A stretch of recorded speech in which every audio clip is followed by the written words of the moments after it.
Hey, this is Tufail Afzal from TA Tech.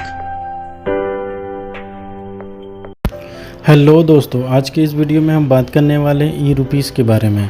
आज 2 अगस्त है और हमारे पीएम नरेंद्र मोदी ने ई रुपीस लॉन्च कर दिया है। ई रुपीस को अगर समझना चाहते हैं तो ई रुपीस जस्ट जैसे हमारा यूपीआई काम करता है उसी के बेस पे ये काम करेगा, जो कि कॉन्टेक्टलेस रहेगा। ई रुपीस में एक वाउचर का एक फैसिलिटी है, जिसमें अगर कोई इंसान किसी को वेलफेयर के थ्रू या फिर किसी को हेल्प के नियत से अगर वो उसको पैसा भेजना चाहता है तो वो उस पर्पस को डिसाइड कर ले कि हाँ भी मैं सामने वाले को उसके एजुकेशन के लिए देना चाहता हूँ, तो वो एक ई रुपीस का एक वाउचर बनाएगा और वो उस पर्पस को वो उसमें मेंशन करके उसी पर्पस के लिए सामने वाले को भेजा जा सकता है। चलिए अब इस वीडियो में हम देखते हैं हमारे पीएम नरेंद्र मोदी क्या इसके बारे में बता रहे हैं। तो वो कैश के बजाय ई रूपी दे पाएगा।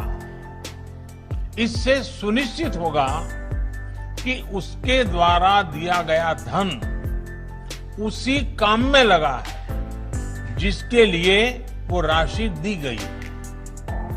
अभी शुरुआती चरण में ये योजना देश के हेल्थ सेक्टर से जुड़े बेनिफिट्स पर लागू की जा रही है। मान लीजिए कोई ऑर्गेनाइजेशन सेवा भाव से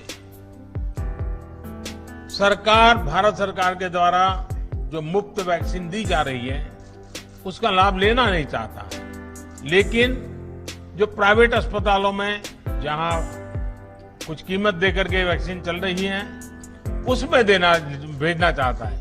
अगर वो 100 गरीबों को वैक्सीन लगवाने की उसकी इच्छा है तो वो उन 100 गरीबों को ई रूपी वाउचर दे सकता है।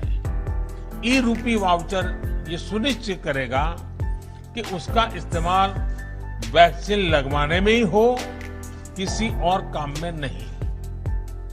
समय के साथ इसमें और भी चीजें जुड़ती चली जाएगी। जैसे कोई किसी के इलाज पर खर्च करना चाहता है, कोई टीबी के मरीज को सही दवाओं और भोजन के लिए आर्थिक मदद देना चाहता है, या फिर बच्चों को, गर्भवती महिलाओं को भोजन और पर्यावरण से जुड़ी दूसरी सुविधाएं पहुंचाना चाहता है, तो ई रूपी उनके लिए बहुत मददगार साबित होगा। यानी ई रूपी एक तरह से पर्सन के साथ साथ पर्पज स्पेसिफिक भी है। जिस मकसद से कोई मदद या कोई बेनिफिट दिया जा रहा है वो उसी के लिए प्रयोग होगा। ये ई रूपी सुनिश्चित करने वाला है।